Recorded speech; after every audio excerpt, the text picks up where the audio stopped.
يؤمنون بالغيب ويقيمون الصلاة ومما رزقناهم ينفقون. الحمد لله على إحسانه وشكر له على توفيقه وامتنانه وأشهد أن لا إله إلا الله وحده لا شريك له تعظيما لشأنه وأشهد أن محمدا عبده ورسوله داعي إلى رضوانه اللهم صل عليه وعلى آله وأصحابه وإخوانه.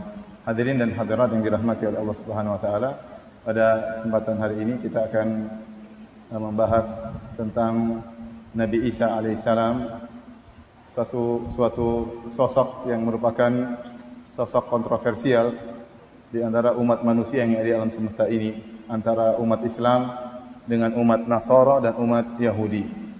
Orang-orang Islam menganggap Nabi Isa alaihissalam adalah seorang nabi yang mulia, bukan Tuhan, bukan pula anak Tuhan. Adapun orang-orang Yahudi menganggap Nabi Isa adalah anak zina dan mereka mengaku telah membunuh Nabi Isa dengan menyalib Nabi Isa. Adapun orang-orang Nasara menganggap Isa adalah anak Tuhan atau dia adalah Tuhan sendiri. Ini tentunya yang benar adalah apa yang diyakini oleh orang-orang Islam, ya, sebagaimana dituturkan oleh Allah dalam Al-Qur'anul Karim. Kita akan membacakan kisah Nabi Isa alaihissalam. Yang pertama dari surat Maryam mulai ayat 33 dan seterusnya. Allah berfirman, "Innallaha astafa Adam wa Nuhan wa ala Ibrahim wa ala Imrana 'alal alamin." Sungguhnya Allah telah memilih Adam dan Nuh dan keluarga Ibrahim dan keluarga Imran di atas alam semesta. Di sini Allah menyebutkan bagaimana Allah memuliakan keluarga Ibrahim dan juga keluarga Imran. Karena keluarga Imran ini adalah keluarga yang sangat mulia. Imran adalah salah seorang alim ulama, ya, di kalangan Bani Israel, dan dia adalah pemimpin para ulama yang mengurus Baitul Maqdis, mengurus Al-Masjid Al-Aqsa, dan dia memiliki seorang istri, ya, yang disebutkan oleh ahli sejarah tadinya adalah seorang wanita yang mandul. Namun akhirnya dia berdoa kepada Allah Subhanahu wa taala, bernazar ingin punya anak, ya. Kalau dia punya anak, ingin agar anaknya benar-benar berkhidmah kepada Masjidil Aqsa. Allah Subhanahu wa taala berfirman, "Idz qalat imra'atu Imrana rabbi inni nadartu laka ma fi batni muharraran fataqabbal minni innaka antas samiul alim." Dia berdoa, "Ya Allah, anugerahkanlah kepada aku bernazar, ya, kalau aku punya anak maka dia akan menjadi seorang anak yang berkhidmah kepada Engkau, yaitu berkhidmah kepada Masjid Aqsa, maka terimalah nadarku ini. Sungguhnya Engkau Maha mendengar lagi Maha mengetahui." Dan dia tidak tahu isi perutnya laki atau perempuan. Dan dia sudah bernazar bahwasanya anaknya kalau laki-laki akan menjadi pengurus Masjid Aqsa. Allah berfirman, "Falamma wada'atha qalat rabbi inni wada'tuha unsa." Tatkala dia melahirkan, ternyata anak yang dilahirkan bukan laki-laki, tapi perempuan, yaitu Maryam, ibunya Nabi Isa alaihissalam. Qalat rabbi inni wada'tuha unsa wallahu a'lamu bima wada'at. Dia berkata, "Ya Allah, sungguhnya yang aku lahirkan bukanlah anak laki-laki, tapi anak perempuan. Wallahu a'lamu bima wada'at." Kata Allah, Allah tahu apa yang dia lahirkan. Walaysa dzakaru kal untha, dan lelaki tentu tidak sama dengan perempuan. Kemudian dia berkata, "Wa inni sammaituha Maryam." Sungguhnya aku menamakan putriku ini dengan Maryam. Maryam menurut bahasa mereka artinya pelayan. Maksudnya melayani Masjidil Aqsa, yang dia abidah. Dalam makna yang lain adalah abidah, itu wanita yang rajin beribadah. Wanita yang rajin beribadah karena dia khusus untuk beribadah di Masjidil Aqsa. Wa inni u'idzuha bika wa dzurriyyataha minasyaitonir rajim. Dan aku memohon perlindungan kepada Engkau, ya Allah, ya, agar melindungi Maryam dan melindungi keturunannya dari gangguan syaitan yang terkutuk. Fataqabbalaha rabbuha biqabulin hasanin wa ambataha nabatan hasanan wa kaffalaha Zakaria. Akhirnya Allah Subhanahu wa taala, ya, menerimanya sebagai nazar dengan penerimaan yang baik, dan Allah mendidiknya dengan pendidikan yang baik, dan Allah menjadikan Zakaria sebagai pengurus Maryam. Jadi waktu Maryam lahir, Maka ibunya segera membawa Maryam ke para pendeta atau para rahib yang ada di Masjid Al-Aqsa agar mereka yang merawat Maryam. Karena mereka rebut-rebutan, mereka bangga, ini putri dari pimpinan kami, yaitu Imran. Imran pimpinan mereka. Ya. Kalau ada yang ingin berkorban, memberi korban kepada Tuhan, maka melalui Imran, ya, bapaknya Maryam. Maka mereka berebut-rebutan untuk mengurus Maryam. Akhirnya Zakaria mengatakan, Nabi Zakaria alaihissalam, saya yang lebih utama untuk mengurus Maryam karena saya adalah pamannya. Istri Zakaria adalah saudari dari ibunya Maryam. Istrinya Zakaria adalah saudari dari ibunya Maryam, istrinya Imran. Paham? Oleh karenanya istrinya Zakaria adalah bibinya Maryam. Maka Zakaria berkata, saya lebih utama untuk mengurus ponakan saya karena istriku adalah bibinya. Akan tapi para pendeta tersebut tidak terima. Mereka berebutan untuk merawat Maryam. Akhirnya mereka pun melakukan undian. Ya, dan mereka ada bersengketa untuk rebutan siapa yang harus merawat Maryam. Ternyata undian keluar nama Zakaria.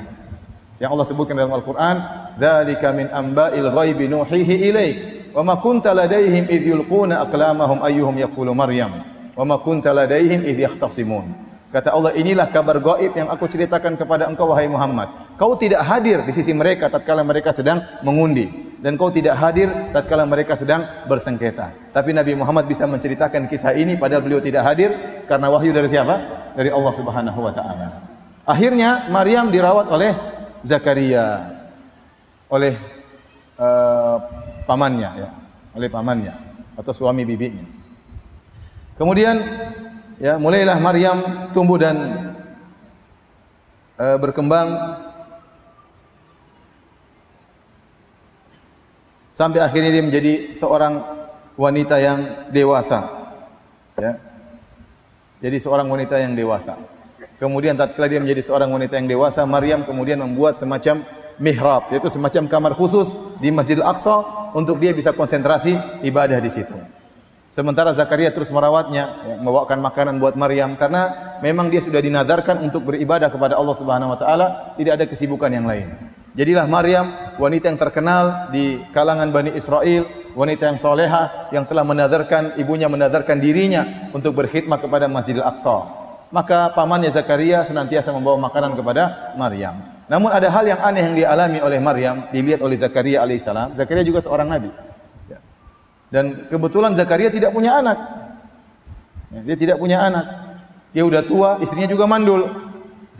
Makanya dia senang untuk merawat ponakannya. Ya, tidak ada anak, maka dia senang untuk merawat Maryam. Suatu hari kata Allah Subhanahu wa taala, "Kullama dakhala 'alaiha Zakaria al-mihrab, wajada 'indaha rizqa." Setiap kali Zakaria masuk di kamarnya Maryam, dia mendapati ada makanan, ada rizki di situ. Dia heran. Siapa yang ngantarin makanan ini kepada Maryam? Qala ya Maryamu anna laki hadha. Maka Zakaria bertanya, wahai Maryam, dari mana kau dapatkan rizki ini? Qalat huwa min indillah. Kata Maryam, ini dari Allah Subhanahu wa taala. Innallaha yarzuqu may yasha'u bighairi hisab. Sesungguhnya Allah memberi rizki ya kepada siapa yang Dia kehendaki tanpa perhitungan. Disebutkan oleh para ahli tafsir, Zakaria heran. Dua hal yang aneh. Pertama, kok tiba-tiba ada makanan ini di kamar Maryam? Tidak ada yang mengantar karena dia yang bertanggung jawab untuk merawat Maryam. Siapa yang mengantar makanan? Yang kedua, makanannya juga aneh. Di musim panas ada buah-buah yang tidak tumbuh di musim dingin. Tatkala di musim dingin tiba-tiba ada buah-buah di kamar Maryam yang tidak tumbuh kecuali di musim panas. Maka aneh bagi Zakaria, maka dia bertanya, "Anna laki hadza?" Dari mana kau dapat makanan seperti ini? Maka kemudian Maryam mengatakan, dari Allah Subhanahu wa taala. Disitulah kemudian Allah berfirman, "Hunalika da'a Zakaria rabbah." Maka tatkala itu Zakaria pun berdoa kepada Allah Subhanahu wa taala, qala rabbi habli min ladunka dzurriyyatan thayyibah. Ya Allah, anugerahkanlah kepadaku keturunan yang baik, innaka antas sami'ud du'a. Sungguhnya Engkau Maha mendengar dan mengabulkan doa. Tadinya Zakaria sudah tidak ada harapan untuk punya anak. Pertama, dia sudah sangat tua dan istrinya mandul. Tapi tatkala dia melihat keajaiban Maryam yang tinggal di mihrab saja, tahu-tahu ada makanan datang dan makanannya pun aneh. Di musim dingin tiba-tiba ada buah-buah yang tidak tumbuh kecuali di musim panas. Dan di musim panas tiba-tiba ada buah yang tidak muncul tidak keluar kecuali di musim dingin. Maka dia melihat ada keajaiban pada Maryam. Maka tatkala itu dia memberanikan diri untuk berdoa kepada Allah, minta agar punya anak. Yang Allah abadikan di awal surat Maryam. Inni wahanal azmu minni washta'ala ar-ra'su shayba wa lam akum bi du'aika rabbi syaqiyya wa inni khiftul mawaliya min wara'i wa kanat imra'ati aqira fahab li min ladunka waliya. Dia mengatakan, ya Allah, sungguhnya aku sudah sangat tua, tulangku sudah sangat lemah, rambutku sudah beruban. Orang kalau sudah tua susah punya anak. Kemudian istriku mandul, tapi saya tidak pernah putus asa dari doamu ya Allah. Maka dia pun berdoa dan ternyata Allah kabulkan hingga dia punya anak namanya Yahya. Intinya hadirin dan hadirat yang dirahmati oleh Allah Subhanahu wa taala, mulailah Maryam semakin terkenal di kalangan Bani Israel ya, bahwasanya dia adalah seorang wanita yang sangat salehah, bertakwa kepada Allah Subhanahu wa taala. Dan dia sudah bertekad untuk ya berkhidmah kepada Masjid Aqsa ya. Sampai akhirnya Allah Subhanahu wa taala ingin memberi kemuliaan kepada Maryam dengan memberikan seorang anak tanpa bapa, yaitu Nabi Isa alaihissalam. Allah sebutkan kisah bagaimana Maryam mengandung, bagaimana ujian yang dia alami tatkala melahirkan Nabi Isa. Allah Subhanahu wa taala berfirman dalam surat Maryam ayat 16 dan seterusnya. Kata Allah, "Wadhkur fil kitabi Maryama idzin tabadat min ahliha makanan syarqiyya." Dan sebutkanlah atau ingatlah dalam Al-Qur'an tentang kisah Maryam, ceritakan tentang kisah Maryam. Tatkala dia menjauh dari keluarganya di suatu tempat di sebelah timur Masjidil Aqsa. Itu dia ingin lebih konsentrasi. Ya, dia agak menjauh, kemudian dia membuat suatu tutupan. Fattakhadat min dunihim hijaban. Dia membuat suatu hijab menghalangi dia agar orang tidak ada yang mengganggu dia untuk dia bisa konsentrasi beribadah. Tujuannya dia menjauh ke arah timur, meninggalkan Masjidil Aqsa untuk lebih konsentrasi beribadah, dan dia pasang hijab.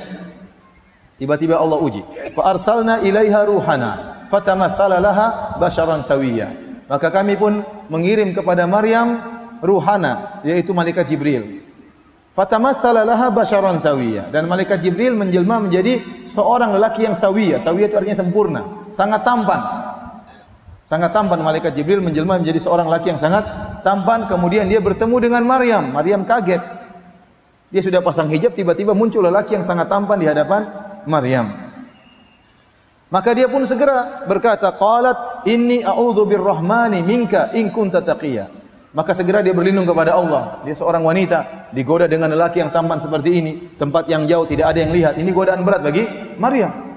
Apalagi lelaki tersebut sangat tampan karena dia adalah malaikat Jibril. Maka langsung dia berkata, a'udzu birrahmani minka. Aku berlindung kepada Allah dari engkau, dari godaanmu. Dia menyangka lelaki ini ingin melakukan keburukan. Dia menyangka lelaki ini ingin menzinahinya, ternyata ingin merayunya, ternyata itu malaikat Jibril. Kemudian dia mengatakan, in kunta taqiyya. Kalau kau memang bertakwa, dia ingatkan. Pertama dia meminta perlindungan dari Allah untuk dirinya, yang kedua dia ingatkan, wahai fulan, hendaknya kau bertakwa kepada Allah Subhanahu wa taala, jangan menggodaku. Kemudian malaikat Jibril menjawab, dan ini menunjukkan ya Maryam ya alaihi salam adalah seorang wanita yang suci ya. Wa Maryam badata Imran allati ahsanat farjaha. Dan Maryam yang telah menjaga kemaluannya. Ya, wanita yang suci, tidak sebagaimana tuduhan orang-orang Yahudi yang mengatakan Maryam adalah wanita yang berzina dengan seorang tukang kayu. Sehingga lahirlah Isa alaihissalam. Ya, tatkala dia digoda oleh seorang lelaki yang tampan seperti ini, dia segera berlindung kepada Allah Subhanahu wa taala, bahkan dia ingatkan, bertakwalah engkau kepada Allah Subhanahu wa taala. Akhirnya Jibril pun berkata, qala innama ana rasulu rabbiki li ahbalaki gulaman zakiyya. Sungguhnya aku adalah utusan dari Tuhanmu untuk mengabarkan engkau akan mendapatkan anugerah seorang anak yang suci. Maryam lebih kaget lagi. Qalat anna yakunu li gulamun wa lam yamsasni basharun wa lam aku baghiya. Bagaimana aku bisa punya anak sementara aku tidak pernah disentuh oleh lelaki sama sekali dan aku bukanlah wanita pezina. Dan benar kata Maryam, seorang wanita tidak mungkin punya anak kecuali dengan dua cara ini.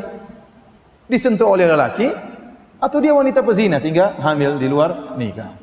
Bagaimana saya bisa punya anak kata Maryam? Wahai malaikat, bagaimana saya bisa punya anak? Tidak ada lelaki yang pernah menyentuhku.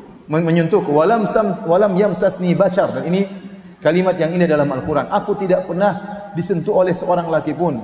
Walam aku bagia, dan aku bukan seorang wanita pezina. Apa kata malaikat Jibril? Qala kadzaliki qala rabbuki huwa alayya hayyin. Demikianlah Rabbmu mengatakan itu mudah bagiku. Kalau ingin menghadirkan, menganugerahkan anak tanpa lelaki mudah bagi Allah Subhanahu wa taala.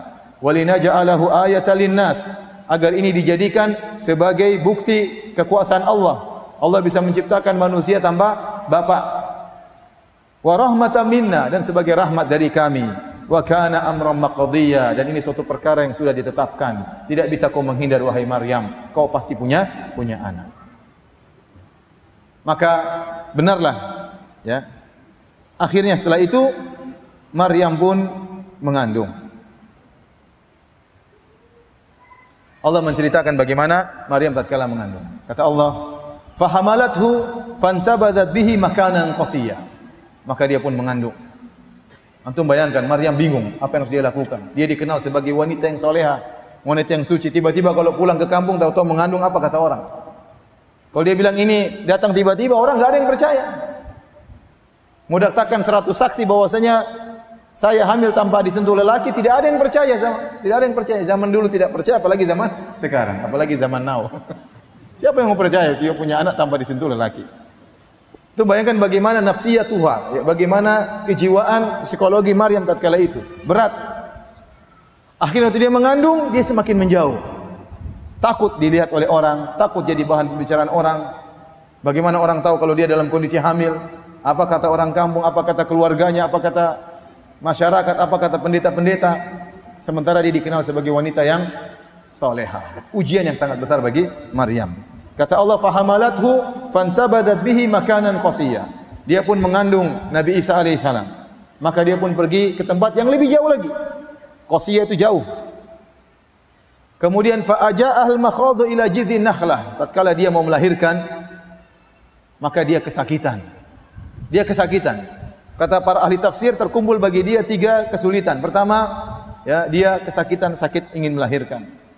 Kemudian dia kelaparan, kemudian dia kehausan, tidak ada orang juga. Dia sakit, kemudian lapar, kemudian haus. Terpaksa dia harus mencari sesuatu untuk dia makan, sementara dia sudah sangat kesakitan ingin melahirkan. Kata Allah, fa'aja'ahal makhadhu ila jid'in nakhlah. Akhirnya rasa sakit itu mengantarkan dia untuk pergi ke korma, ke pohon korma. Kemudian dia berkata, qalat ya laitani mitu qabla hadza wa kuntu nasiyan mansiya. Maka dia berangan-angan, seandainya saya meninggal, ya, sebelum terjadinya hal ini ujian berat sekali. Seandainya saya tidak dikasih ujian dengan ujian seperti ini. Dia tidak bisa milih karena Allah mengatakan wa kana amran maqdiya, kau tidak bisa menghindar Maryam, kau pasti punya anak. Dia mengatakan seandainya ada pilihan, saya ingin meninggal sebelum diuji seperti ini. Wa kuntu nasiyan mansiya, dan saya orang yang terlupakan, tidak ada yang sebut-sebut saya. Kenapa? Karena ujian berat yang dia rasakan, kalau ketahuan orang bagaimana? Apa kata masyarakat? Ya. Ini perkara yang sangat memalukan.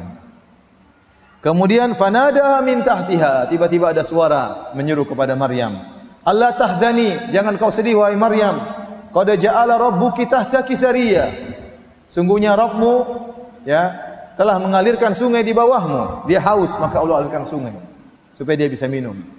Wa huzzi ilaiki bi jid'in nakhlati tusaqitu alayki rutaban janiyya, dan goyangkanlah, ya, akar dari pohon korma, niscaya akan jatuh rutop-rutop buah-buahan korma yang masih segar bisa kau makan. Akhirnya Maryam pun goyangkan akar korma, maka berjatuhlah buah-buah rutop. Kemudian dia makan, saat itu pula dia melahirkan. Hadirin rahmati Allah Subhanahu wa taala, ya. Al-Qur'an menjelaskan bahwasanya Maryam lahir tatkala ada rutop, tatkala musim rutop, dan musim rutop adalah musim panas. Korma itu tidak keluar rutop, antum tahu rutop kan, yang buat buka puasa itu, ya, yang agak masih seperti buah segar, warna coklat-coklat. Itu tidaklah keluar kecuali di musim panas. Jadi menurut Al-Qur'an, Nabi Isa bukan lahir di musim dingin, sebagaimana yang dipahami oleh kaum Nasrani yang lahir pada tanggal 25 Desember tatkala musim salju, ya. Musim salju, ya. Santa Claus turun kemudian bagi-bagi hadiah. Saya kemarin saya jalan sama teman ikhwan jenggot panjang di Malaysia, kita Apa namanya, kita duduk, tahu-tahu ada orang barat, orang kafir, orang Nasrani. Dia lihat teman saya jenggotan, dia ketawa-ketawa. Ketawa-ketawa. Bilang, kenapa ketawa? Kayak Santa Claus katanya. Saya lupa ternyata Santa Claus jenggotan. Ternyata Santa Claus jenggotan. Dan itu juga yang disebutkan dalam Injil. Dalam Injil Lukas 2 ayat 6 sampai ayat 11. Injil menceritakan tentang bagaimana proses kelahiran Nabi Isa. Ya. Kata dalam Injil Lukas, ketika mereka di situ, tibalah waktunya bagi Maria untuk bersalin, untuk melahirkan. Dan ia melahirkan seorang anak laki-laki, anak yang sulung. Lalu dibungkusnya dengan lampin dan dibaringkan di dalam palungan, karena tidak ada tempat bagi mereka di rumah penginapan. Di daerah itu, perhatikan di sini, di daerah itu ada gembala-gembala yang tinggal di padang menjaga kawanan ternak mereka pada waktu malam. Jadi pada waktu Maria atau Maryam melahirkan Isa atau Yesus versi mereka, ya, ternyata di kondisi di mana gembala-gembala sedang menjaga gembalaan mereka di waktu malam keluar di padang. Dan ini tidak mungkin musim dingin kata para ulama. Karena kalau musim dingin, kambing-kambing itu dimasukkan dalam kandang. Masa musim dingin dikeluarkan di padang, kedinginan, ada salju turun. Jadi menunjukkan bahwasanya kambing-kambing dikeluarkan di padang atau di rumputan itu musim panas, apalagi di malam hari. Itu berarti musim panas. Jadi yang benar, Nabi Isa lahir di musim panas, bukan di musim dingin. Adapun tanggal 25 Desember adalah musim apa? Musim dingin. Taib. Dan ini juga pelajaran bagi kita. Allah mengatakan wa huzzi ilaiki bijid'in nakhlati tusaqit alayki rutuban janiyya. Wahai Maryam, goyangkanlah akar pohon korma. Niscaya akan turun korma-korma yang masih muda, masih rutab, ya. Saya tanya sama antum, Maryam dalam kondisi lemah, dalam kondisi mau melahirkan, kesakitan yang amat parah. Kalau dia goyang akar pohon, pohonnya goyang atau tidak? Enggak, antum aja yang goyang enggak akan goyang, percaya aja. Kalau antum pergi ke Madinah, antum pergi ke pohon korma, antum goyang bawah, ente yang goyang. Pohonnya enggak goyang. Pohonnya enggak goyang. Kalau mau goyang dari atas mungkin, kalau dari bawah mau goyang enggak mungkin. Apalagi Maryam dalam kondisi sangat parah, sakit, akan melahirkan, enggak mungkin dia bisa goyang pohon. Tetapi Allah menyuruh Maryam untuk melakukan sebab. Yang penting ada usaha. Hasilnya serahkan kepada Allah Subhanahu wa taala. Maka terkadang kita melakukan sebab kecil, hasil di luar daripada yang kita persangkakan. Kenapa? Karena Allah yang mengatur. Yang penting Anda mencari sebab. Anda mencari sebab, Anda melakukan ikhtiar kalau istilah kita. Tapi akhirnya Maryam makan, kemudian air mengalir, dia bisa minum dari air tersebut, lahirlah anaknya. Sendirian dia melahirkan anaknya. Bagaimana sedihnya apa? Maryam. Ujian bagi Maryam, wanita yang sangat solehah, ibundanya Nabi Isa alaihissalam. Maka Allah berkata, "Fakuli washrobi wa qarri aina." Wahai Maryam, makanlah buah korma tersebut, minumlah dari sungai tersebut, wa qarri aina, bahagialah engkau, senanglah engkau. Ya, hilang kesulitan yang dia hadapi. Dia lihat anaknya yang dia cintai lahir, ya, tanpa ayah. Kemudian kata Allah, "Fa imma tarawinna minal basyari ahadan." Kalau kau melihat seorang manusia, faquli inni nadartu lirrahmani sauman falan ukallimal yauma insiya. Kalau kau ketemu seorang, katakan saya telah bernadar kepada Allah, aku tidak mau bicara sama siapapun. Jadi Allah suruh Maryam bernadar untuk tidak usah berbicara. Kenapa? Karena percuma Maryam berbicara. Maka Allah sudah tenang, Maryam tenang, sudah enggak usah ngomong. Kata Allah seakan-akan demikian. Kamu enggak usah ngomong wahai Maryam. Tidak mungkin kau bisa jelaskan keanehan ini kepada masyarakat. Akal mereka tidak akan bisa terima, nalar mereka tidak akan bisa terima. Ya, penting kamu enggak usah ngomong. Bukan tugasmu untuk menjelaskan, karena enggak mungkin kau bisa menjelaskan. Maka Allah memerintahkan Maryam untuk diam. Terkadang kita ada suatu masalah, kita mau jelaskan orang tidak bisa terima. Ya sudah enggak usah dijelaskan. Diam saja. Apalagi kasus seperti Maryam binti Imran. Kemudian Allah menjelaskan bagaimana ujian yang dihadapi oleh Maryam. Fa'atat bihi qaumaha tahmilu. Maka dia pun setelah melahirkan Nabi Isa, dia susui Nabi Isa, si kecil Nabi Isa alaihissalam, kemudian dia bawa pulang kampung. Subhanallah, heboh ya. Ini Maryam yang dikenal sebagai wanita soleha, yang mengkhidmahkan dirinya kepada Masjid Aqsa, yang tidak pernah berkenalan dengan seorang lelaki pun, yang tidak pernah tersentuh oleh seorang lelaki pun, yang selama ini menghilang, kita kira dia beribadah, ternyata dia berzina. Ujian berat dihadapi oleh Maryam. Maka dia pun bawa anaknya, tahmilu, dia gendong. Orang-orang mulai mengingkari. Qalu ya Maryamu laqad ji'ti syai'an fariya. Wahai Maryam, sungguh kau telah melakukan kemungkaran yang sangat besar. Ya ukhta Harun, ma kana abuki imra'a sau'in wa ma kanat ummuki baghiyah. Kok bisa kau seperti ini wahai saudarinya Harun? Ya, bisa jadi Maryam punya saudara namanya Harun ya. Bukan Nabi Harun ya. Nabi Harun ya, bukan tinggal di zaman Maryam ya. Maryam jauh setelah Nabi Harun ya. Tetapi mereka Bani Israel dahulu menamakan anak-anak mereka dengan nama-nama para nabi ya. Jadi ada yang menyangka, Ustaz, apakah Maryam saudaranya Nabi Harun? Tidak ya. Nabi Harun saudaranya Nabi Musa. Maryam jauh sekali di bawah itu ya. Zamannya sangat jauh. Tetapi mereka Bani Israel menamakan anak-anak mereka dengan nama-nama para nabi.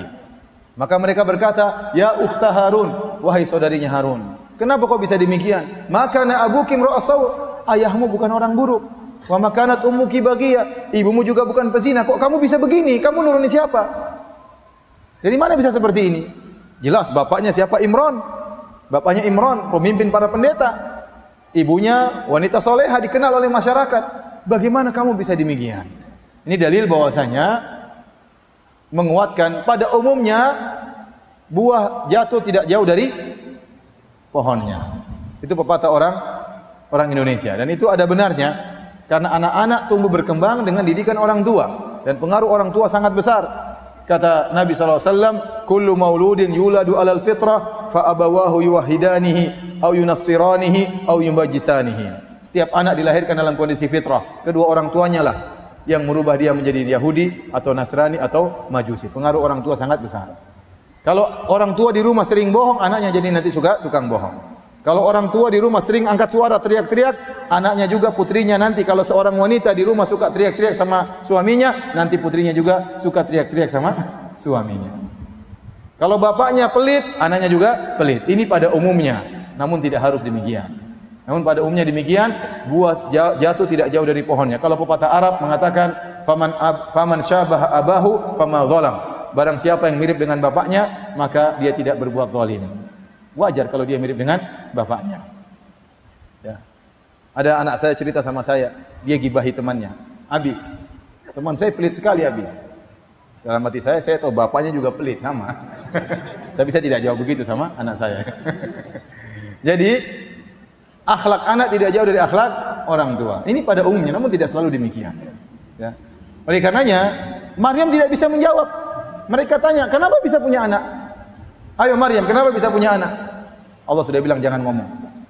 Kamu sudah bernazar tidak akan bicara sama siapapun. Tidak ada cara lain. Maryam fa asyarat ilaih. Maryam bilang, tanya anak saya. Asyarat ilaih. Dia tidak ngomong, tapi dia mengisyaratkan agar kalian bertanya kepada putraku Nabi Isa. Qalu kaifa nukallimu man kana fil mahdi sabiyya. Kata mereka, wahai Maryam, jangan aneh-aneh. Gimana kita bisa ngomong sama anak kecil masih disusuin? Jadi Maryamnya sudah aneh, sekarang jadi kayak begini, suruh ngomong sama anak kecil. Bayangkan ya, kalau kita mungkin stres kayak begini, Maryam yang Allah uji dia, Allah tahu dia mampu untuk menghadapi ujian. Saking beratnya ujian sampai-sampai tadi kita sebutkan dia berangan-angan sudah meninggal sebelum datang ujian ini. Karena dia khawatir tidak bisa menghadapi ujian yang berat, perkataan manusia, omongan manusia tentang harga dirinya. Akhirnya mereka berkata, bagaimana kami bisa ngomong sama anak yang masih engkau susui, masih kau gendong? Tiba-tiba Nabi Isa berkata, ngomong Nabi Isa, qala inni abdullah, sungguhnya aku ini adalah hamba Allah. Ataniyal kitaba wa ja'alani nabiyya. Allah telah berikan kepadaku Injil dan Allah akan menjadikan aku seorang nabi. Wa ja'alani mubarakan aina ma kuntu, dan Allah menjadikan aku berkah dimanapun aku berada, yaitu aku akan mengajarkan ilmu dimanapun aku berada.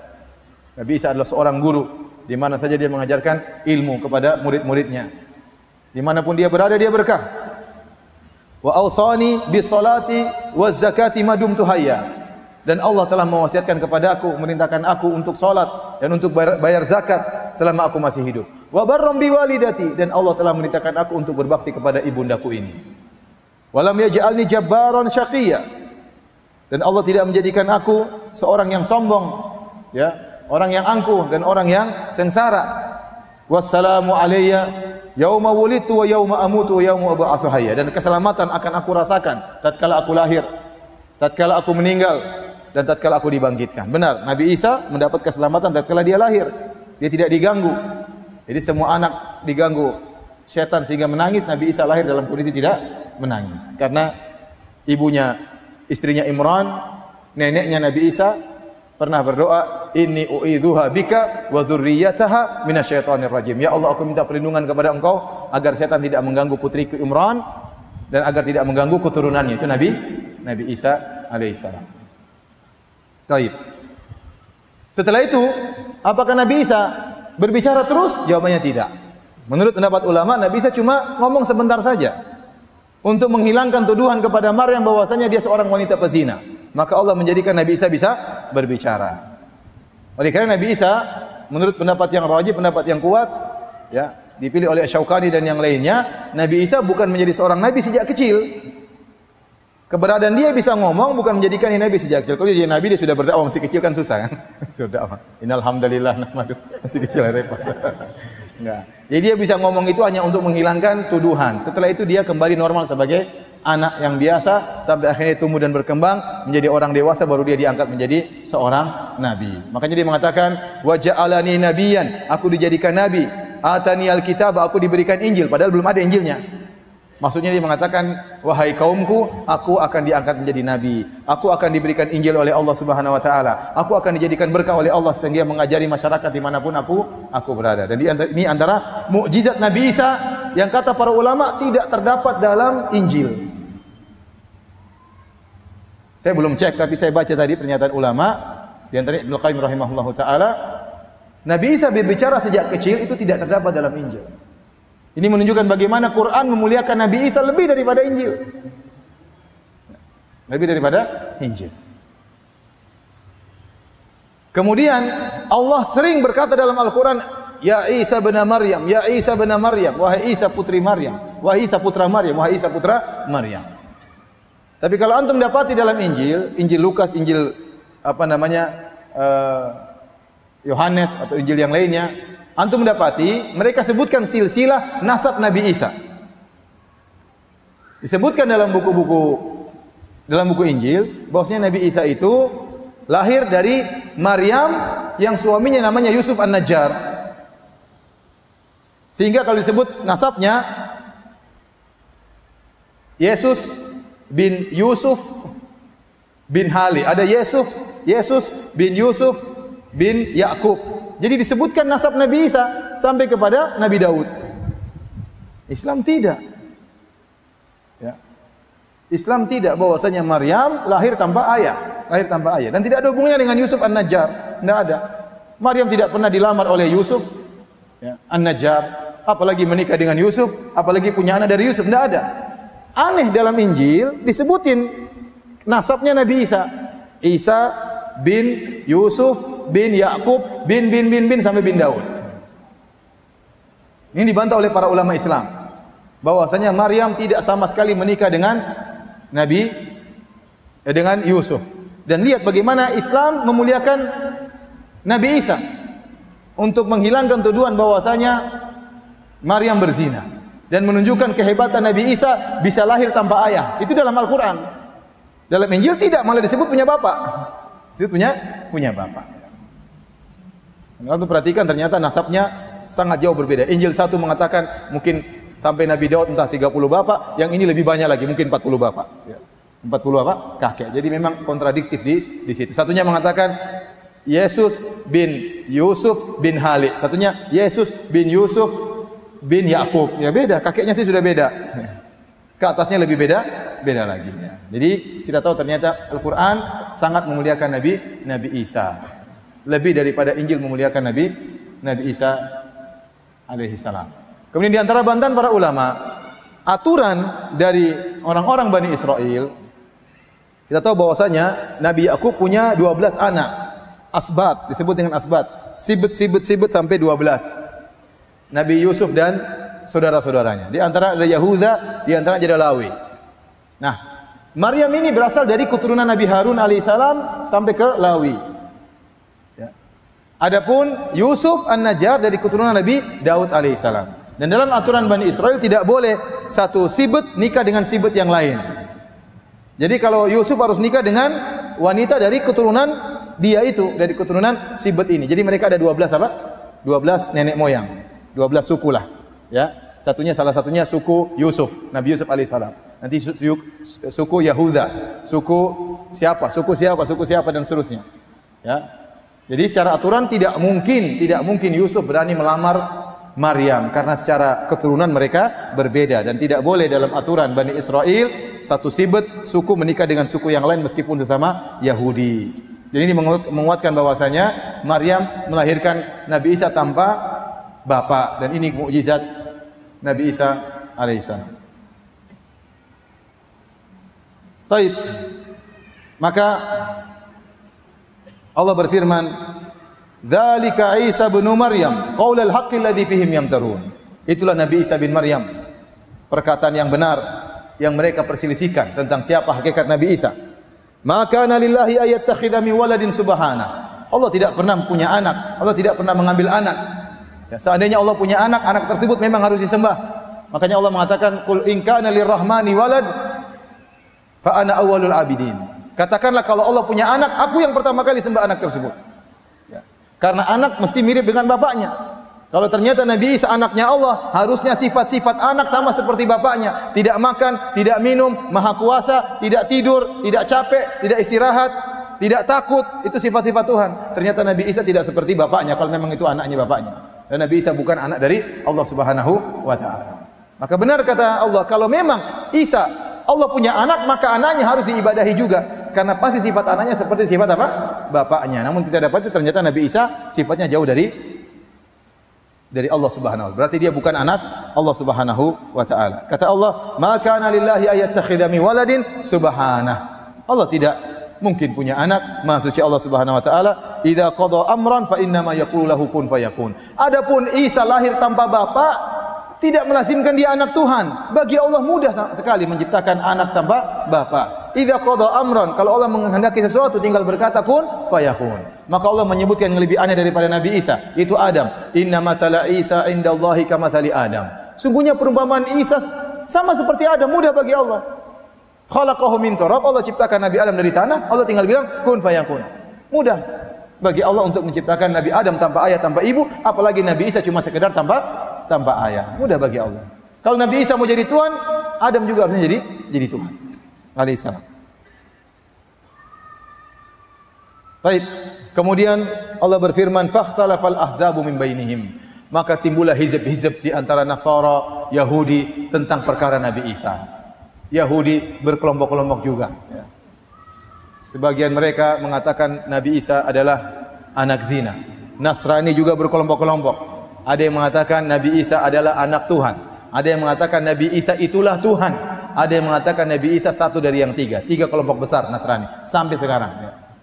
Yang Allah sebutkan dalam Al-Quran. Ada yang mengatakan Nabi Isa adalah Tuhan itu sendiri.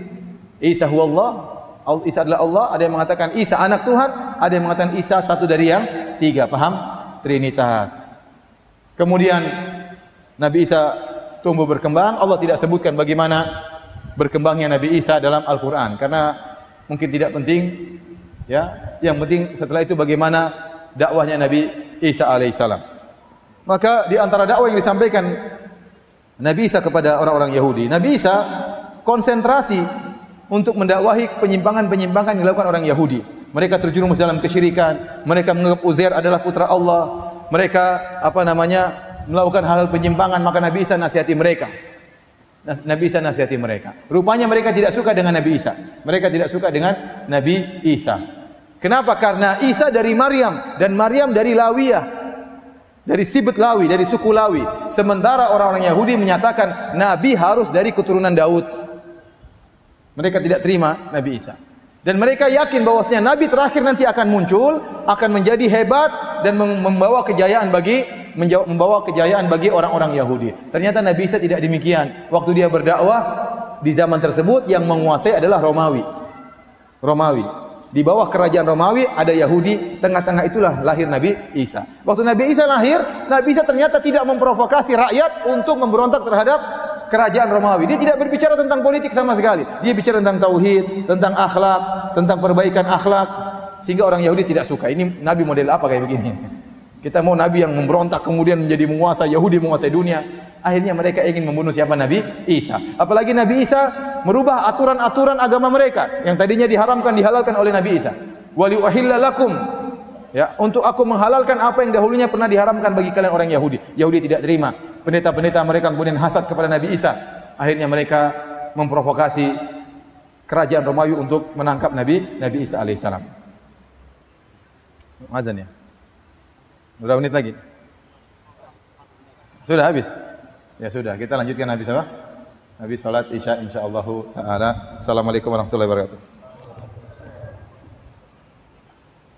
Bismillahirrahmanirrahim. Assalamualaikum warahmatullahi wabarakatuh. Alhamdulillah, salatu wassalamu ala Rasulillah wa ala alihi wa ashabihi wa man tabi'ahum bi ihsan ila yaumil qiyamah, ma ba'd. Hadirin dan hadirat yang dirahmati oleh Allah Subhanahu wa taala, kita lanjutkan tentang kisah Nabi yang mulia, Nabi Isa alaihissalam, ya. Kemudian Nabi Isa alaihissalam tumbuh berkembang, kemudian di masa muda ya, dia diangkat menjadi seorang rasul dan mulailah beliau berdakwah. Dan Allah Subhanahu wa taala memberikan beberapa mukjizat kepada Nabi Isa alaihissalam, terutama berkaitan dengan masalah kedokteran. Sebagaimana dijelaskan oleh Al-Imam Ibnu Katsir dalam kitabnya Al-Bidayah wan Nihayah, banyak para nabi yang Allah berikan mukjizat kepada mereka sesuai dengan perkara yang lagi booming atau digandrungi masyarakat di zaman mereka. Contoh Nabi Musa alaihissalam, di zaman beliau banyak orang-orang yang sombong dengan sihir-sihir mereka. Banyak orang belajar sihir. Maka Nabi Musa diberikan mukjizat mirip dengan sihir tapi bukan sihir. Yaitu tongkatnya bisa berubah jadi ular, bukan tipuan mata, bukan halusinasi, tetapi benar-benar tongkat unsur kayu berubah menjadi daging ular, sehingga akhirnya para penyihir yang tadinya ingin menentang Nabi Musa akhirnya beriman dan sujud tunduk kepada Allah Subhanahu wa taala. Demikian juga tongkatnya ya bisa membelah lautan dan itu juga bukan sihir. Jadi mukjizat Nabi Musa mirip dengan hal-hal yang digandrungi oleh masyarakat di zaman tersebut. Demikian juga kata Ibnu Katsir seperti Nabi Muhammad sallallahu alaihi wasallam. Di zaman Nabi Muhammad sallallahu alaihi wasallam, masyarakat Arab jahiliyah mereka lagi booming tentang masalah bahasa, tentang balaghah, tentang syair-syair. Mereka sering mengadakan lomba syair di antara mereka. Ya, syair-syair hebat diberi hadiah oleh orang-orang hebat, oleh orang penguasa ya. Maka Nabi sallallahu alaihi wasallam diberikan kepada Nabi mukjizat yang berkaitan dengan ketinggian balaghah, ketinggian bahasa yaitu Al-Qur'anul Karim. Yang itu bukan karangan manusia tapi langsung dari Allah Subhanahu wa taala, sehingga orang-orang yang pandai syair tatkala mendengar Al-Qur'an mereka tahu itu bukan karangan manusia, tapi itu datang dari Rabbul Alamin. Demikian juga menurut Ibnu Katsir yang berkaitan dengan Nabi Isa alaihissalam. Di zaman Nabi Isa banyak orang yang gandrung tentang masalah pengobatan, lagi booming masalah pengobatan. Maka Allah Subhanahu wa taala memberikan mukjizat kepada Nabi Isa yang berkaitan dengan masalah pengobatan. Allah berfirman, Nabi Isa berkata, "Wa rasulan ila bani Israil, anni qad ji'tukum bi ayati min rabbikum, anni akhluqu lakum min at-tini ka hay'ati at-tayri, fa anfukhu fihi fayakunu tayran bi idznillah." Aku adalah rasul kepada Bani Israel.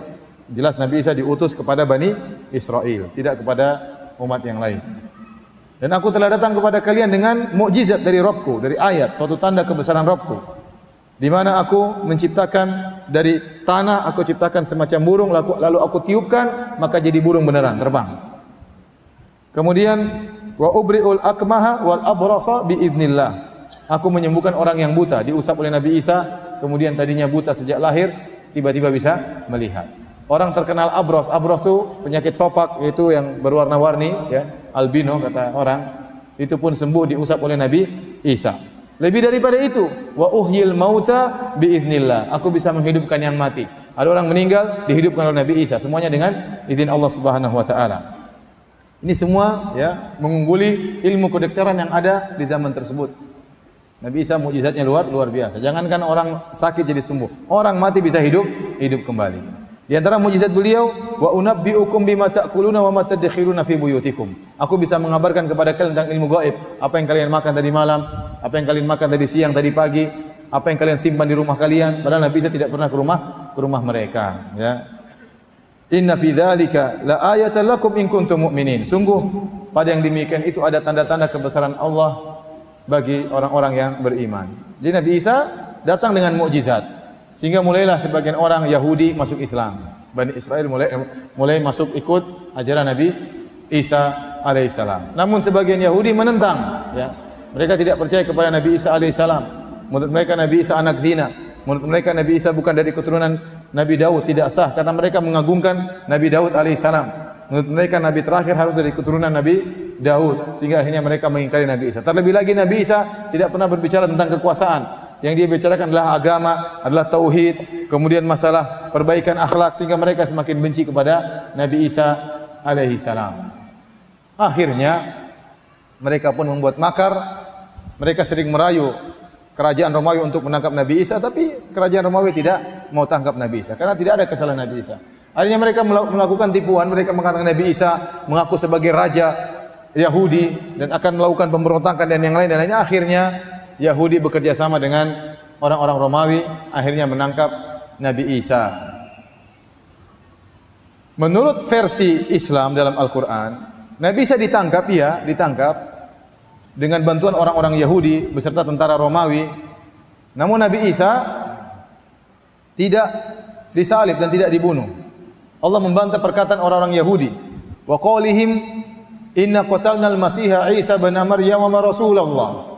Dan perkataan mereka yang mengatakan inna qatalnal masiha Isa bin Maryam Rasulullah, sungguh kami orang Yahudi telah berhasil membunuh Isa putranya Maryam yang seorang rasul utusan Allah, ya. Subhanallah. Orang Yahudi ini bejatnya luar biasa. Di antara hobi mereka adalah membunuh nabi. Ada nabi yang tidak sesuai dengan selera mereka, mereka bunuh. Coba kalau antum diutus ke suatu kaum pengajian yang hobinya bunuh ustaz, mengerikan. Ustadznya enggak selera dibunuh, mengerikan. Yahudi di antara kebrengsekan mereka, bejatnya mereka hobinya bunuh nabi. Allah ulang-ulang dalam Al-Qur'an, wa qatlihimul anbiya. Ya. Mereka suka membunuh para nabi. Di antaranya mereka mengaku membunuh Nabi Isa dan mereka ingin bunuh memang. Mereka ingin bunuh Nabi Isa. Maka mereka bangga mereka, inna qatalnal masiha Isa bin Maryam Rasulullah. Kami telah berhasil membunuh Isa bin Maryam, utusan Allah. Bayangkan, sudah tahu itu utusan Allah, mereka bunuh.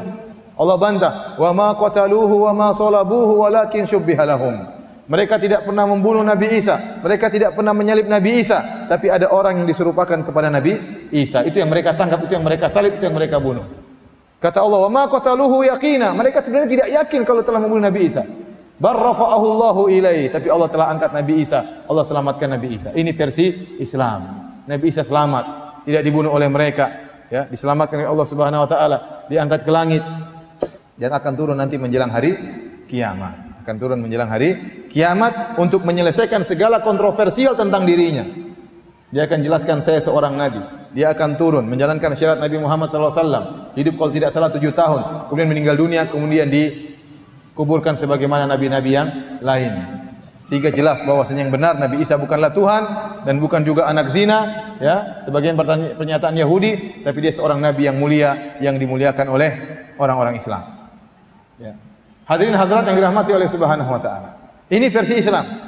Adapun versi Nasara atau versi Injil maka berbeda-beda, ya.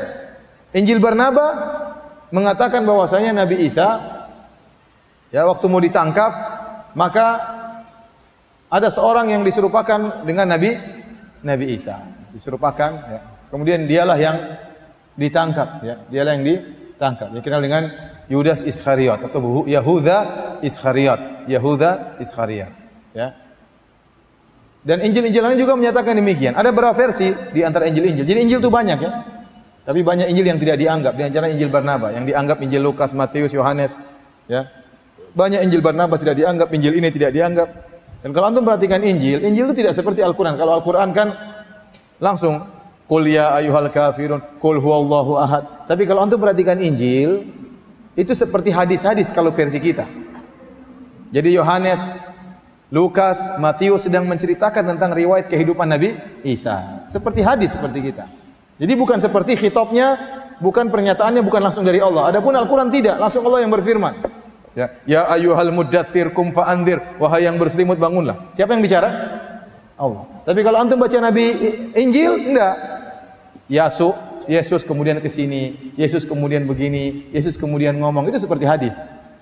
Jadi sebenarnya Injil itu bukan firman Allah Subhanahu wa taala secara murni, tapi sudah ada mengalami perubahan-perubahan. Karena cara susunannya tidak seperti Al-Qur'anul Karim yang kita lihat bahwasanya khitab pembicaraan langsung datang dari Tuhan Rabbul Alamin.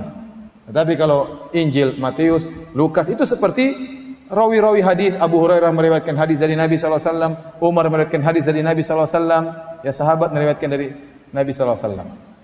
Seperti itu, Jadi kalau versi mereka, Nabi Isa benar-benar ditangkap. Benar-benar ditangkap. Karena Nabi Isa harus ditangkap dan harus disalib untuk menebus dosa warisan yang diwariskan oleh Nabi Adam alaihi salam. Dan ini tidak pernah diajarkan oleh Nabi Isa alaihi salam. Ini adalah khurafatnya orang-orang Nasara. Sehingga khurafat ini mengantarkan mereka menganggap Nabi Isa adalah anak Tuhan, Taib. Hadirin dan hadirat yang dirahmati oleh Allah Subhanahu wa taala, saya ingin jelaskan secara sederhana tentang khurafat ini, Jadi, orang-orang Nasara punya keyakinan bahwasanya Adam alaihissalam waktu dia makan buah khuldi, dia bersalah, maka dia berdosa. Tatkala dia berdosa diturunkan ke dunia, maka dosanya menjadi dosa turunan. Jadi dosa turunan. Setiap anak Adam yang lahir dari keturunan Adam semuanya sudah membawa dosa warisan. Adapun Islam tidak demikian. Wala taziru waziratu wizra ukhra. Alla taziru waziratu wizra ukhra. Tidak ada seorang menanggung dosa orang lain. Islam meyakini kalau ada anak baru lahir bersih dari segala dosa. Makanya orang yang berhaji hajinya mabrur, kata Nabi sallallahu alaihi wasallam, raja'a min dzunubihi ka yaumin waladathu ummuhu. Barang siapa yang hajinya mabrur, maka dia bersih dari dosa-dosanya seperti baru lahir dari perut ibunya. Bagaimana anak baru lahir kita bilang dia berlumuran dosa? Menurut khurafatnya mereka, persangkaan mereka, filosofi mereka, setiap anak keturunan Adam itu pasti membawa dosa warisan. Nah, dosa warisan itu akan terus ada sampai kepada seluruh anak keturunan Adam. Dan itu tidak bisa dihapuskan kecuali dengan sesuatu yang suci. Yang suci itu hanyalah Tuhan. Semua manusia tidak ada yang suci karena semuanya keturunan Adam dan semua keturunan Adam pasti sudah membawa dosa warisan.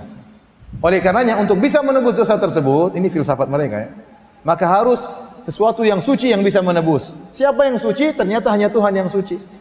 Nah, Tuhan kalau turun ke bumi nggak bisa dengan model Tuhan yang sekarang, maka harus menjelma menjadi seorang manusia atau mengirim anaknya, kata mereka. Sebagian mereka mengatakan Isa adalah Allah, Allah adalah Isa. Kalau gitu terpaksa Allah Subhanahu wa taala ta'ala Allah amma yaqulun uluwan kabira, maka dia harus menurunkan levelnya, kemudian menjadi bayi dalam perut Maryam. Supaya ada sesuatu yang lahir dari zat yang suci, tidak ada dosa warisan. Kalau lahir dari manusia pasti ada dosa warisannya. Paham sampai di sini? Paham filosofi mereka? Itulah kenapa Allah harus turun masuk dalam perut Maryam, jadi anak bayi, kemudian dalam perut ibunya, kemudian sudah besar lahir disusui oleh ibunya, keluar dari rahim wanita, keluar dari kemaluan wanita, ini Tuhan ceritanya masuk dalam perut manusia. Ini semua sangat tidak logis. Bantahannya mudah, kita bilang, bukankah Maryam juga manusia? Maryam manusia tidak? Maryam ada dosa warisan atau tidak? Ya sama saja, Tuhan numpang sama ada yang punya dosa warisan. Kata mereka, Maryam sudah dibersihkan, tidak ada dosa warisannya lagi. Nah, kalau Maryam bisa dibersihkan, ya sudah tinggal bersihkan saja, ngapain pakai Allah turun ke bumi kemudian masuk dalam perut manusia. Paham sampai sini? Tayyib. Akhirnya Nabi Isa harus ditugaskan anak Tuhan untuk bisa menebus dosa warisan tersebut. Caranya dia harus disalib. Caranya harus dia disalib. Tayyib. Saya tanya sama antum, kalau orang Nasara Pelaku maksiat, dia di dunia, dia minum khamar, dia berzina, dia melakukan kejahatan. Berarti terkumpul dalam dirinya dua dosa. Dosa warisan bawaan dari sejak lahir sama dosa yang dia buat sendiri. Paham? Baik. Kemudian Nabi Isa disalib. Berarti yang dibersihkan yang mana? Semua dosa apa cuma dosa warisan? Kalau mereka bilang semua dosa, ya sudah maksiat saja sebanyak-banyaknya, enggak ada masalah. Tapi kalau kata mereka yang dibersihkan cuma dosa warisan, lah dosa warisan dibandingkan dengan dosa ini enggak ada bandingannya. Terus apa faedahnya susah-susah Nabi Isa disalib, ternyata yang dihapuskan cuma dosa warisan, cuma makan buah. Dibandingkan dengan kemudian membunuh, berzina, merampok dan yang lainnya, paham? Terus apa fungsinya? Apa faedahnya kalau sampai-sampai Tuhan harus turun, harus disalib? Gara-gara hanya ingin bersihkan dosa warisan, toh ternyata dosa yang lain tidak terampuni. Terus saya tanya sama antum, kita orang Islam yang tidak beriman dengan filsafat ini, dosa warisan kita ada atau tidak menurut mereka? Menurut mereka kita ini bawa dosa warisan atau tidak? Bawa, karena kita semua keturunan Nabi Adam. Paham? Nah, waktu Tuhan mengirim anaknya untuk disalib, berarti dia sudah bayar, sudah tebus dosa warisan. Paham? Berarti dosa warisan kita sudah bersih atau tidak? Utangnya sudah dibayar. Paham? Ya sudah, dosa kita sudah bersih. Gak usah beriman, dosa kita juga sudah bersih. Apa masalah? Lu gak perlu beriman sama Nabi Isa. Mau beriman gak beriman, dosa warisan sudah dibayar sama Nabi Isa. Paham sampai sini? Nah, kalau ternyata memang Nabi Isa diutus untuk disalib, kenapa dalam Injil disebutkan waktu tentara Romawi datang, Nabi Isa ketakutan, gelisah, sampai sembunyi dari kejaran orang-orang Yahudi? Harusnya Nabi Isa mengatakan, silakan saya lagi di sini. Ini yang saya tunggu-tunggu sejak dahulu. Kalian hendak menyalibku, paham? Harusnya orang-orang Nasara berterima kasih kepada orang-orang Yahudi yang berhasil menyalib Nabi Isa. Kalau tidak ada orang Yahudi menyalib Nabi Isa, maka dosa tidak akan tertebuskan. Terus kalau memang Nabi Isa ternyata diturunkan oleh Allah untuk menebus dosa-dosa, kenapa dalam Injil disebutkan waktu dia disalib, kemudian dia mengatakan, Elia, Elia lima syabaktani, yang artinya, Tuhanku, ya Bapa, kenapa kau tinggalkan aku? Kenapa kau tinggalkan aku? Ini semua khurafat, akhirnya menimbulkan pernyataan Nabi Isa adalah anak Tuhan, yang tidak pernah diucapkan oleh Nabi Isa sama sekali. Khurafat dosa warisan. Khurafat dosa warisan ini tidak pernah disebutkan oleh nabi-nabi sebelumnya. Apakah nabi-nabi sebelumnya pernah cerita ini? Enggak pernah cerita. Kok tiba-tiba muncul khurafat itu belakangan? Nabi-nabi sebelumnya mengatakan kalau berdosa bertobat selesai. Mereka tidak mengatakan percuma kalian bertobat, masih ada satu dosa tidak bisa diampuni. Tunggu anak Tuhan turun nanti kemudian hari. Enggak pernah mereka ngomong demikian. Ini menunjukkan ini semua khurafatnya orang-orang Nasara. Bayangkan, jutaan miliaran manusia dibangun di atas khurafat ini agama mereka. Jangan terpedaya dengan jumlah yang banyak. Jumlah kita lebih sedikit daripada mereka, tapi mereka agamanya dibangun di atas apa? Khurafat. Khurafat tentang dosa warisan. Islam mudah. Adam alaihissalam bersalah, dia bertobat. Tobatnya diterima atau tidak? Diterima. Tuhan tidak kejam. Adam bertobat selesai. Ini Adam sudah bertobat, dosanya masih diwariskan. Kenapa susah-susah seperti itu? Filsafatnya. Kemudian kata mereka, bapak sayang kepada anaknya. Tuhan bapak sayang kepada Tuhan anak. Ya kalau Tuhan bapak sayang sama Tuhan anak, kenapa anaknya dibiarkan disembelih? Sedangkan Allah Subhanahu wa taala waktu menyuruh Ibrahim menyembelih Ismail, apakah Ibrahim menyembelih Ismail jadi atau tidak? Tidak jadi. Kenapa? Allah kirim apa? Kirim kambing, kirim domba untuk mengganti anak orang. Ini anaknya sendiri dibiarin apa? Disembelih. Disalib. Anaknya sendiri. Sementara anak orang Allah tolong, Allah ganti dengan apa? Kambing. Apakah itu sayang bapak kepada anak? Jawabannya tidak. Ya ikhwan, ini semua khurafat. Kasihan mereka, antum harus ada dai yang menyuruh kepada mereka.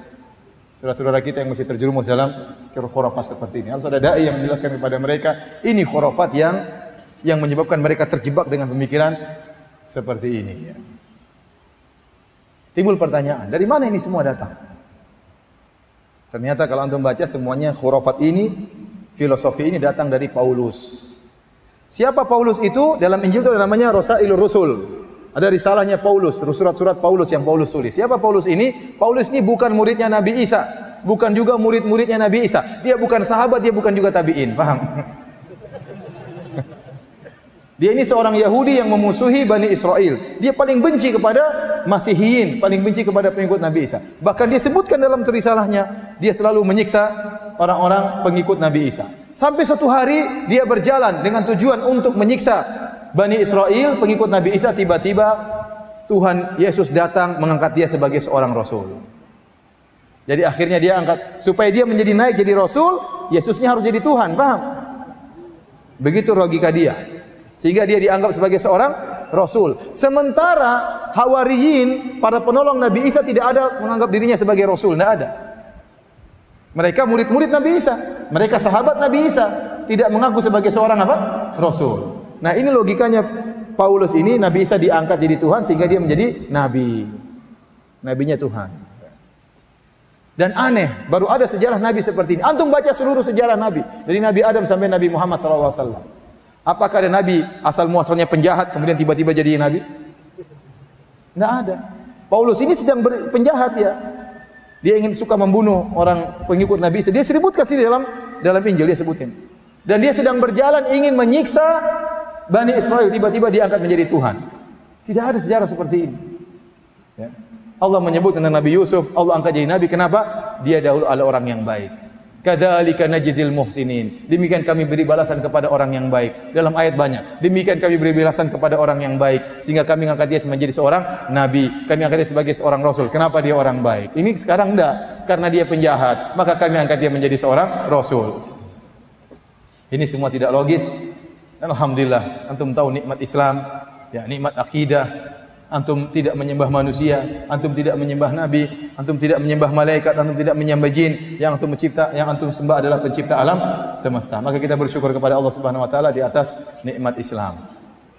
Baik, para hadirin Allah Subhanahu wa taala, jadi dalam Islam Nabi Isa tidak meninggal, tidak disalib, dia diangkat, barrafa'ahullahu ilai, Allah angkat ke arah Allah, yaitu ke atas. Ya, ada yang mengatakan dia berada di langit kedua karena siap untuk turun tatkala menjelang hari kiamat.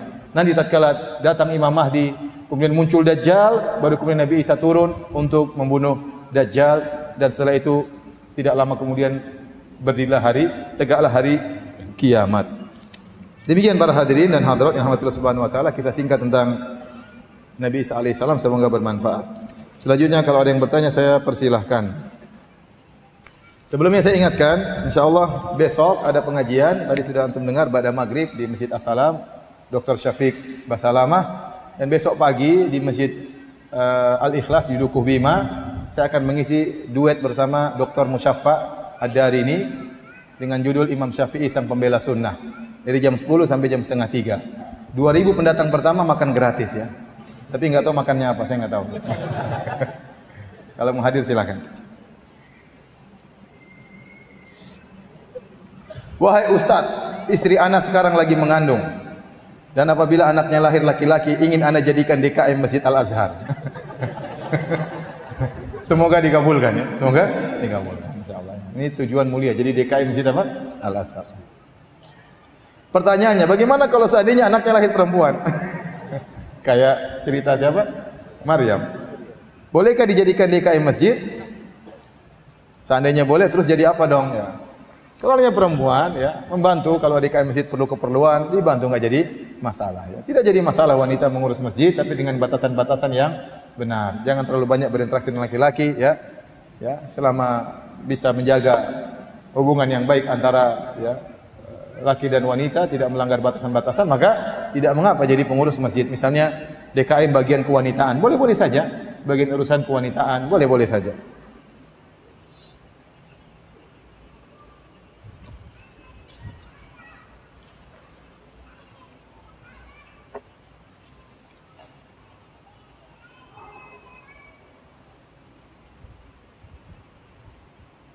Koreksi, assalamualaikum Ustaz. Tadi Ustaz sempat bilang ada makan buah khuldi. Ya, ini sudah ya, ini saya sudah jelaskan dalam pengajian. Penamaan buah khuldi itu adalah penamaan dari syaitan. Allah tidak menamakan buah tersebut dengan buah khuldi. Allah hanya menamakan ada sebuah pohon. Tapi syaitan menamakan pohon tersebut dengan pohon khuldi, artinya pohon keabadian. Ini hanyalah penamaan yang didatangkan dari syaitan. Allah nukil dalam Al-Quran. Ya. Jadi syajaratul khuldi wal mulki la yabla. Ya, kau makan pohon keabadian, itu setan yang ucapkan kepada Adam agar Adam tergoda. Padahal Allah tidak menamakan pohon tersebut dengan pohon apa? Khuldi.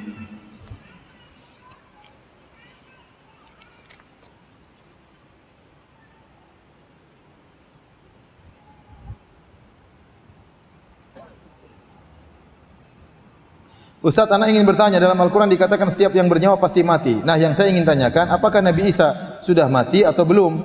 Jawabannya belum. Ya.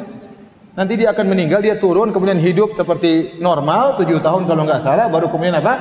Meninggal. Baru kemudian meninggal. Untuk membuktikan dia bukan Tuhan. Dia bukan Tuhan. Oleh karenanya di antara bantahan kepada Nasara, terutama menganggap Trinitas atau Isa adalah Tuhan, Tuhan adalah Isa. Kita tanyakan, waktu Allah menjadi bayi dalam perut Maryam selama 9 bulan, siapa yang ngurus alam semesta? Siapa yang ngurus alam semesta? Sementara dia saja butuh asupan gizi dari rahim ibunya. Pertanyaan kedua, menurut keyakinan mereka Nabi Isa benar-benar disalib, benar-benar dibunuh. Setelah itu dikuburkan, digalek, dikubur. Setelah itu setelah beberapa hari jasadnya hilang, ternyata Nabi Isa bangkit kembali. Jadi ini pertanyaan sangat membuat banyak orang masuk Islam. Di Saudi banyak orang Filipina masuk Islam gara-gara pertanyaan ini. Saya ngobrol sama seorang dai Filipin, dia bilang di antara hal yang buat mereka banyak masuk Islam gara-gara pertanyaan ini. Kita tanyakan kepada mereka, waktu Nabi Isa mati, dan dia harus mati supaya bisa nebus. Kalau nggak mati nggak bisa nebus, ya nggak? Waktu dia mati, meninggal dunia, disalib menurut keyakinan mereka, Allah ikut mati atau tidak? Pertanyaannya itu dulu. Allah ikut mati atau tidak? Kalau mereka bilang Allah Tuhan Bapa tidak ikut mati, ini dalil bahwasanya Isa bukan Bapa. Pecahlah, gugurlah teori Trinitas. Kalau mereka bilang Tuhan tidak mati, Bapa tidak mati, yang mati cuma Nabi Isa, berarti Tuhan anak bukan Tuhan Bapa. Berarti tidak ada hubungannya. Anaknya mati, bapaknya masih hidup. Kalau mereka bilang Tuhan Bapa juga ikut mati, waduh gawat. Yang hidupkan siapa kalau begitu? Kalau dia lagi mati, siapa yang ngurus alam semesta? Oh, iblis lagi senang waktu itu ya. Menguasai dunia, mumpung mati jangan hidup lagi. Ini pertanyaan membuat orang banyak masuk Islam. Akhirnya ikhwan, kasihan saudara-saudara kita yang terjebak dengan filsafat atau filosofi Nasara, filosofinya Paulus yang sangat tidak logis, yang sangat tidak logis.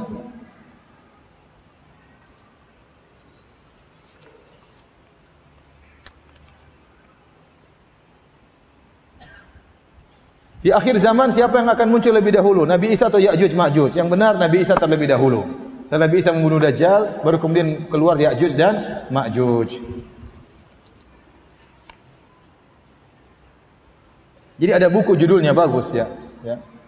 Rabihtu Muhammadan walam akhsar Isa. Bukunya bagus. Judulnya Rabihtu Muhammadan walam akhsar Isa. Artinya aku beruntung beriman dengan Nabi Muhammad dan aku tidak rugi dengan Nabi Isa. Artinya apa? Kalau orang Nasrani masuk Islam, dia beruntung beriman kepada Nabi Muhammad dan dia tetap cinta kepada Nabi Isa. Paham? Tetap Nabi Isa nabi yang mulia di sisi umat Islam. Nabi Isa mulia atau tidak? Sangat mulia. Terus apa yang menghalangi mereka masuk Islam? Anda masuk Islam, Anda tidak mencela Nabi Isa, bahkan Anda muliakan Nabi Isa. Hanya saja Anda meletakkan Nabi Isa pada tempatnya, pada kedudukannya yang sesungguhnya. Sama seperti bantahan terhadap orang-orang Syiah yang kita mengatakan, ya, kita rabihtu bi sahabah walam nakhsar alal bait. Rabih Nabi sahabat, kita beruntung meyakini para sahabat mulia dan tidak mengharuskan kita membenci ahlul bait. Kita cinta ahlul bait dan kita juga cinta kepada para sahabat. Sementara mereka bikin logika, kalau cinta kepada ahlul bait harus benci kepada para sahabat. Itu tidak benar. Paham? Orang Syiah membuat logika, kalau cinta kepada ahlul bait harus benci kepada para sahabat. Sama orang Nasrani punya logika, kalau cinta kepada Isa sebagai Tuhan harus benci kepada Muhammad. Kita bilang orang Islam, kita cinta kepada Nabi Muhammad dan juga cinta kepada Nabi Isa. Kita cinta kepada sahabat, cinta juga kepada ahlul bait, tidak ada kontradiksi.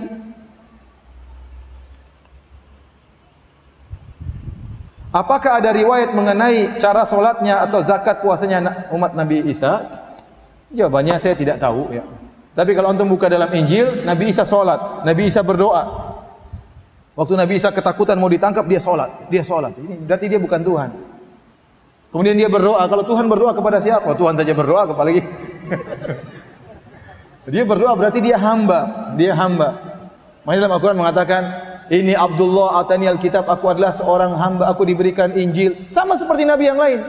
Kalau Tuhan ngapain bawa kitab suci? Paham? Yang bawa kitab suci itu Nabi. Apa bedanya Nabi Isa dengan Nabi Muhammad, dengan Nabi Musa, dengan Nabi Daud? Sama-sama diutus, sama-sama bawa kitab suci. Kenapa harus yang ini jadi Tuhan? Kenapa yang ini harus jadi anak Tuhan? Sama dengan nabi-nabi yang lain. Atani alkitab wa nabiyya wa ja'alni mubarakan aina ma kuntu wa awsani bis salati waz zakati, dan Tuhan mewasiatkan kepadaku untuk salat dan untuk bayar zakat. Masa Tuhan salat, masa Tuhan bayar zakat? Yang benar aja. Jadi Nabi Isa bukan Tuhan.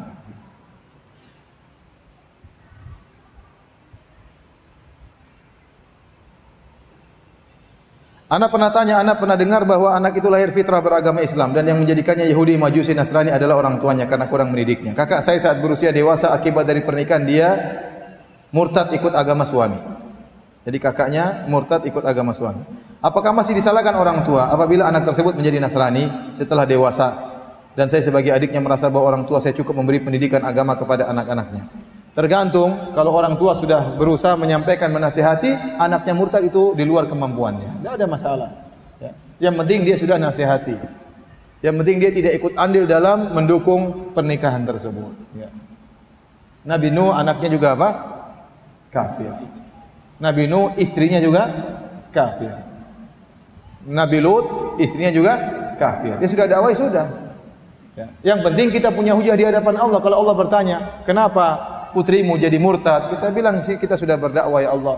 Saya sudah tegur, saya sudah kirim surat, saya sudah kirim ustaz, ya, tapi dia tetap tidak kembali. Itu berarti hidayah di tangan Allah Subhanahu wa taala. Tetapi anti sebagai adik atau antum sebagai adik jangan pernah putus asa. Kasih syubhat sama kakak antum. Ya, cerita. Gimana? Kita dialog dong. Kamu kan pernah Islam. Coba dialog, ya.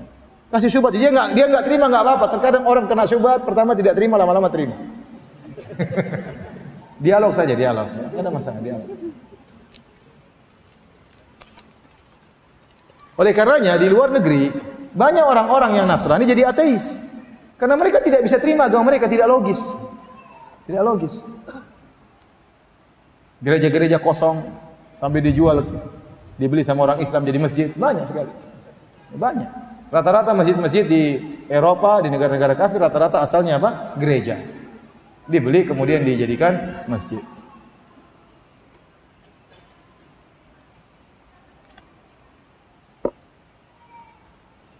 Saya dapat informasi dari Google, Google sikoh kah? Tadhaif. Bahwasanya Injil Barnabas ditemukan di Turki, kemudian diterjemahkan seluruh bahasa. Injil Barnabas tidak diakui oleh mereka. Injil itu banyak, bukan cuma Markus, Lukas, Matius, Yohanes, bukan cuma itu. Banyak Injil. Tapi mereka hanya terima 4 tersebut. Yang lain mereka tidak terima. Padahal yang meriwayatkan Nabi Isa banyak, bukan cuma 4 orang ini. Di antaranya Barnabas. Tapi mereka tidak terima. Apa standarisasi terima tidak terima? Tanyakan kepada mereka. Kenapa Injil itu ente tolak? Kenapa Injil ente terima? Sementara Injil yang ente terima saja banyak kontradiktif. Allah mengatakan afala yatadabbaruna al-Qur'an walau kana min indi ghairillahi lawajidu fi ikhtilafan katsira. Tidakkah mereka mentadabburi Al-Qur'an? Kalau Al-Qur'an bukan dari Allah pasti banyak kontradiktif. Tentang bicara Nabi Isa saja saya bacakan sini perbandingan, ya.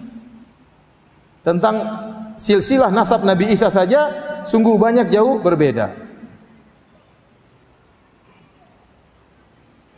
Antara Injil Yohanes dengan antara Injil Lukas dengan Injil Matius. Nah ini. Jadi ada 3. Injil Lukas, Injil Matius, sama akhbar al-ayyam al-awwal.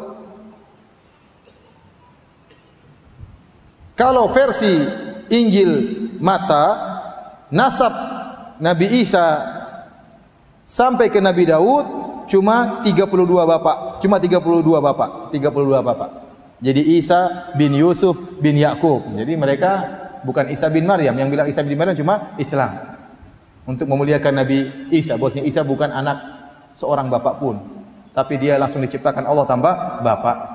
Sementara dalam Injil Matius, bapaknya Nabi Isa sampai ke Nabi Daud 32 bapak.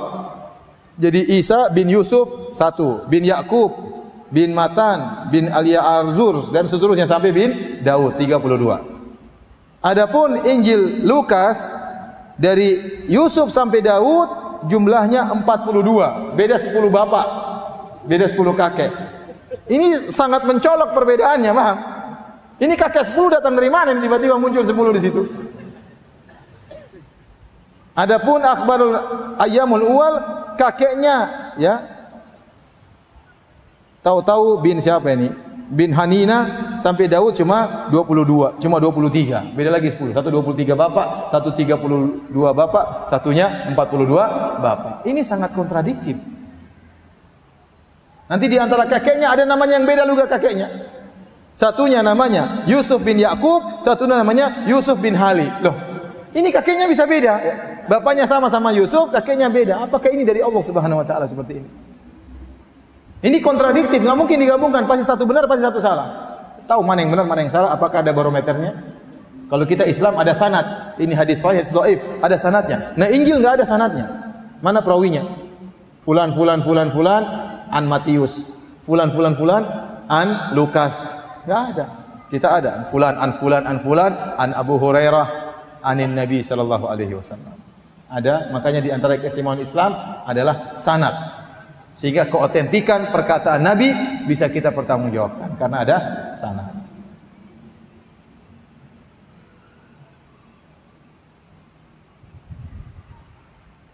Ustadz, apa itu perkumpulan Al-Irsyad? Bagaimana cara daftar? Anak ingin jadi anggotanya. Al-Irsyad hanyalah organisasi sebagaimana Muhammadiyah, sebagaimana NU, sebagaimana Persis, organisasi perkara duniawi yang kita tunggangi atau kita tumpangi untuk bisa berdakwah lebih mudah.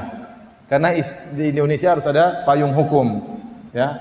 Kalau kita untuk mengumpulkan kawan-kawan, kita mungkin buat draft fatwa atau mungkin ada kegiatan-kegiatan butuh payung tersebut. Itu hanya sebagai sarana. Kalau payungnya rusak ya kita ganti payung yang lain, ya. Paham? Payungnya rusak kita buang payung tersebut. Daripada bikin payung baru, payung yang ada dipakai saja. Ya. Itu saja intinya. Ya, kita tidak membangun rasa cinta dan rasa benci di atas organisasi Al-Irsyad. Kalau kita bangun benci dan cinta di atas organisasi, itulah hizbiyah yang dibenci. Kalau kamu tidak Al-Irsyad berarti musuh, kamu Al-Irsyad berarti kawan. Itu salah seperti itu. Islam tidak mengajarkan demikian. Antum tidak usah masuk Al-Irsyad, enggak ada masalah. Ya. Yang penting ikut pengajian. Enggak harus masuk Al-Irsyad, itu sekedar sarana. Saya juga kurang tahu cara mendaftarnya gimana, saya enggak tahu. Antum tanya sama orang-orang Al-Irsyad. Ya. Pergi ke Masjid Al-Fattah, di situ banyak orang-orang Al-Irsyad, tanya, bisa saya ikut sumbangsi dalam organisasi ini karena Allah berfirman, wa ta'awanu 'alal birri wat taqwa, saling tolong-menolong dalam kebaikan dan ketakwaan. Kita butuh kerjasama. Di antara kerjasama dengan payung apa? Organisasi misalnya. Sama payung yayasan. Ada orang tidak suka organisasi, sukanya yayasan. Ya sama. Yayasan itu organisasi kecil. Ada orang nggak pakai organisasi, tidak pakai yayasan, tapi dia bikin pondok. Dia mudirnya, ini anak buahnya, ya sama saja. Ya. Berarti ada hierarki kepemimpinan. Paham? Berarti ada aturan yang mereka bikin, bukan aturan dari Allah, aturan manusia. Tapi tidak melanggar syariat Allah Subhanahu wa taala. Tapi demikian saja kajian kita para hadirin hadirat. Insyaallah kita bertemu di kesempatan yang lain, bulan depan atau yang lainnya dengan kisah-kisah yang lain yang menggugah iman kita dan menkokohkan akidah kita. Demikian, wabillahi taufiq wal hidayah. Assalamualaikum warahmatullahi wabarakatuh.